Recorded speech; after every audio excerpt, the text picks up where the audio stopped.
back, fellow explorers of the unexplained, to Supernatural Scotland, the podcast.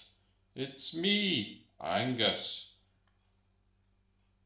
Today we're venturing into the heart of Perthshire, to the historic and allegedly haunted lands surrounding Blair Atholl.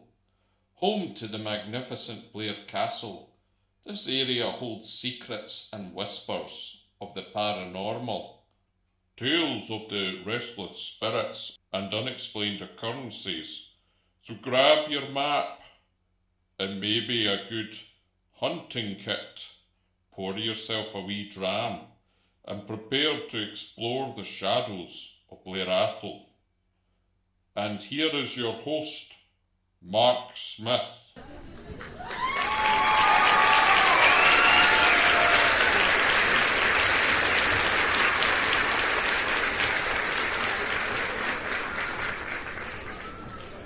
Hello, fellow hunters of the unexplained.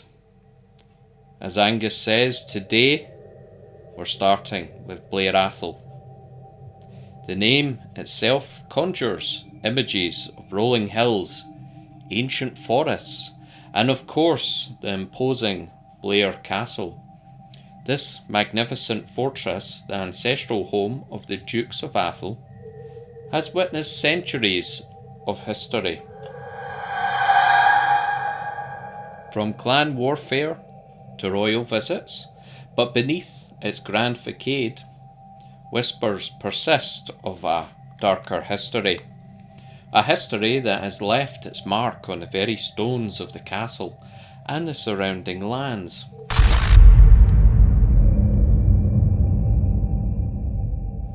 Blair Castle, with its many rooms and long corridors, is a hotbed of paranormal activity. Numerous visitors and staff members have reported experiencing strange phenomena within its walls. One of the most common sightings is that of the Green Lady, a spectral figure said to be the ghost of a young woman who died tragically within the castle. She is often seen gliding through the corridors, her presence marked by a sudden drop in temperature and the faint scent of lavender. But the Green Lady is not the only ghostly resident of Blair Castle. Other spectral figures have been reported, including a young boy who is said to play pranks on unsuspecting visitors, and a former Duke of Atholl, who is said to still keep a watchful eye on his ancestral home. Many believe that the castle's long and often turbulent history has imbued it with a powerful energy, attracting and trapping spirits within its walls.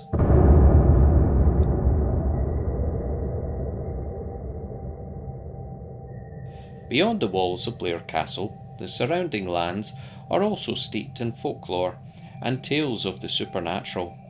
The nearby village of Blair Atholl is said to be haunted by several ghosts, including the spirit of a blacksmith who died in a fire and is now said to roam the streets, his ghostly hammer echoing through the night.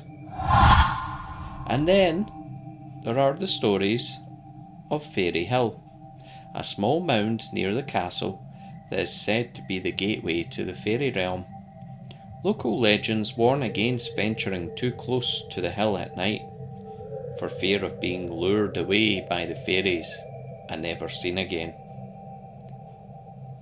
These tales of fairy abductions and changelings add another layer of mystery and unease to Blair Atholl and the area. Just in recent years, a man went hiking by himself and he was never found.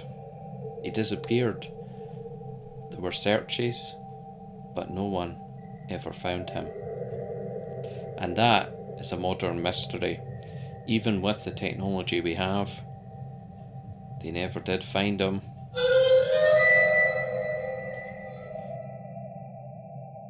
The legend goes that a young woman named Janet MacLeod, was accused of witchcraft in the 17th century.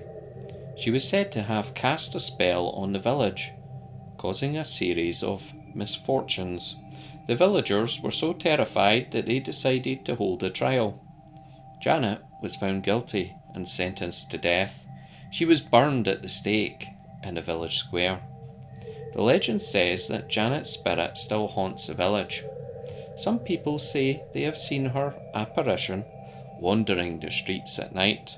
Others say they have heard her cries echoing through the trees.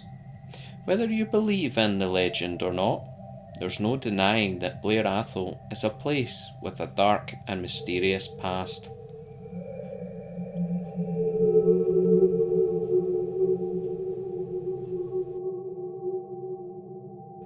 Deep in the rugged terrain of Blair Atholl, amidst the ancient Caledonian pines and heather-clad hills, lies a tale that sends shivers down the spines of even the most seasoned Highlanders. It's a story of two hunters who sought shelter in a remote bothy, unaware of the chilling encounter that awaited them. As the night deepened and the wind howled outside, a creature of the night descended upon the unsuspecting hunters.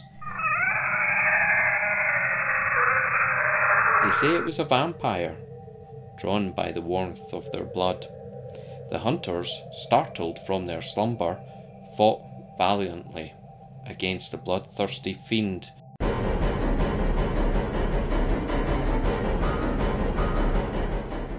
Their courage fueled by the instinct for survival. After a fierce struggle, they managed to fend off the creature, which vanished into the darkness, leaving behind an eerie silence and a lingering scent of fear. This tale serves as a chilling reminder of the supernatural forces that may lurk in the shadows of Blair Atholl, waiting for the opportune moment to reveal themselves.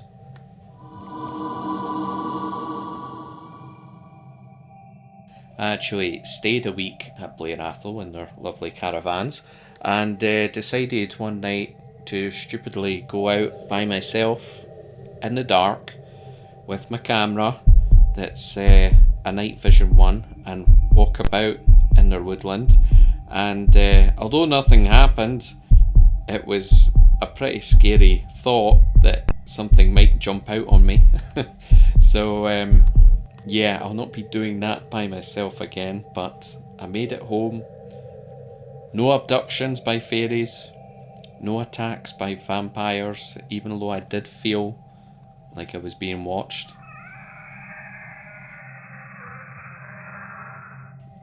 One particular chilling account I came across involved a group of tourists who were exploring the grounds around Blair Castle at dusk.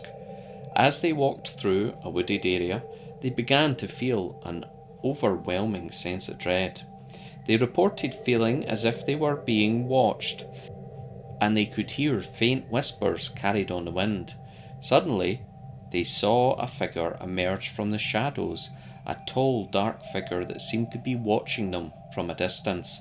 They fled the area in terror, convinced that they had encountered something not of this world. So as you explore the historic lands of Blair Atholl, as you marvel at the grandeur of the Blair Castle and wander through the charming village, remember the stories, the legends, the whispers of the paranormal. Remember the Green Lady, the mischievous boy, the watchful Duke, the fiery blacksmith, and the fairies of Fairy Hill. Perhaps the beauty that surrounds you hides something far older and far more mysterious. Perhaps the shadows of Blair Atholl are waiting to reveal their secrets. Have you ever visited Blair Atholl? Have you experienced anything unusual there? We'd love to hear your stories. Share your experiences with us on social media. Next, we're venturing to the Isle of Lewis in the Outer Hebrides, a place where the wind whispers secrets of the past and the landscape itself seems imbued with ancient power. Our destination, the Callanish Standing Stones, a megalithic monument that rivals Stonehenge in its mystery and grandeur. Join me as we explore the whispers of the stones and delve into the legends that surround this enigmatic place.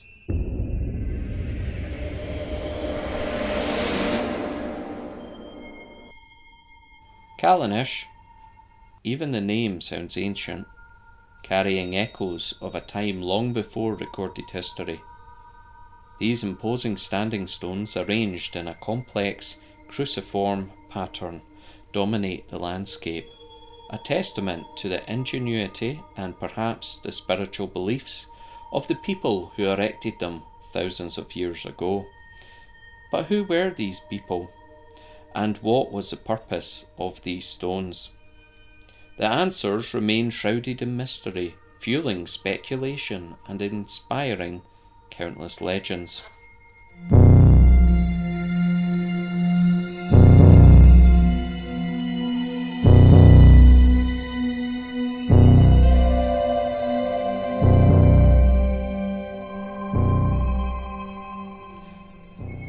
As you stand among the Callanish stones, you can't help but feel a sense of awe, a connection to something ancient and powerful. The sheer scale of the monument, the precision of the alignment, the dramatic backdrop of the Lewis landscape, all combine to create an atmosphere that is both breathtaking and deeply unsettling.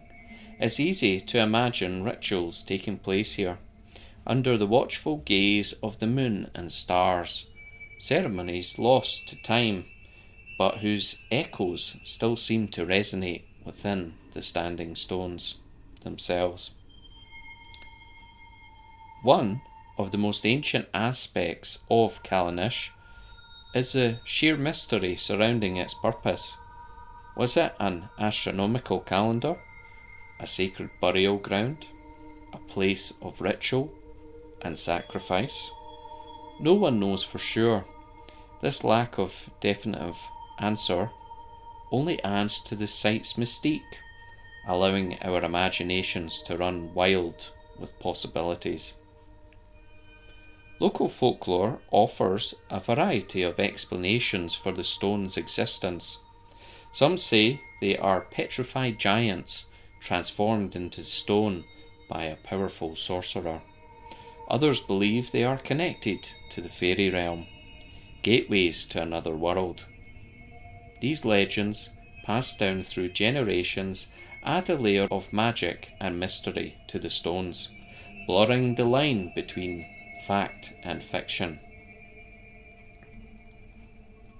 One particularly chilling legend tells of a woman who ventured too close to the stones at night and was never seen again. Some say she was taken by the fairies, others that she was sacrificed to the ancient gods. Her fate remains unknown, a chilling reminder of the power and mystery that surrounds Callanish.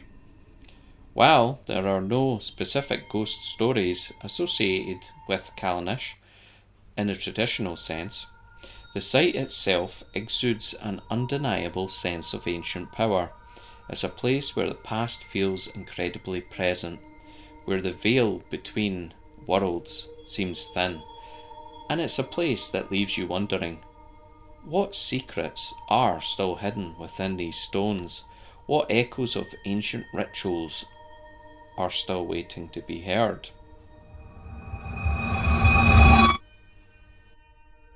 Have you ever visited Callanish? Have you experienced anything unusual there? Again, we'd love to hear your stories. Share your experiences with us on social media. From the windswept shores of Orkney to the remote Outer Hebrides, Scotland's islands hold more than just breathtaking scenery. They are places where the veil between worlds seems thin, where the echoes of the past linger in the sea breeze, and where the restless spirits of Vikings, shipwrecked sailors, and forgotten clans still roam. Stories abound of spectral lights flickering through the water. Stories about spectral lights flickering across the water, of mournful cries carried on the wind, and of encounters with figures that vanish as quickly as they appear. These islands, beautiful yet isolated, hold secrets best left undisturbed. So the next time you find yourself on a Scottish island, take a moment to look out across the water and listen to the wind. The beauty that surrounds you may hide something far older and far more unsettling. The islands whisper their secrets to those who listen closely, but be warned, some secrets are best left buried. Now, just a little announcement. We are working on a little ghost hunting season. So that'll be me and a couple of friends. We've got some equipment together, and we're going to visit some places that are a bit more unusual, see what happens, and these will go on YouTube. So that is the latest kind of project. As far as podcast concerned, that will continue as normal until episode 18. That will be the final one of this season before we start a new season later in the year again. So season 1, that was 18 episodes as well. So if you haven't listened so far, go check it out. It's got some interesting information, a lot of places over Scotland. So it's good for suggestions on places to visit, as well as the kind of ghostly stories that go with them. And yeah, season 2 will run until episode 18. This is episode 12, so we've still got 6 more episodes. And we obviously have the Facebook page, the TikTok page, and the YouTube page. So please check them out. There's always something fun on them. There's some little stories. So the stories that are a little bit, well, they're not long enough for the podcasts, we tend to put little stories on Facebook and TikTok, and YouTube's used to obviously share the podcast, share any videos we do, and as I say, that's where the ghost hunting videos will appear as well. So keep an eye on all of those. Until next time, happy haunting, and remember, in the ancient places of Scotland, the past is never truly silent. It whispers, it awaits, it remembers. Goodbye for now.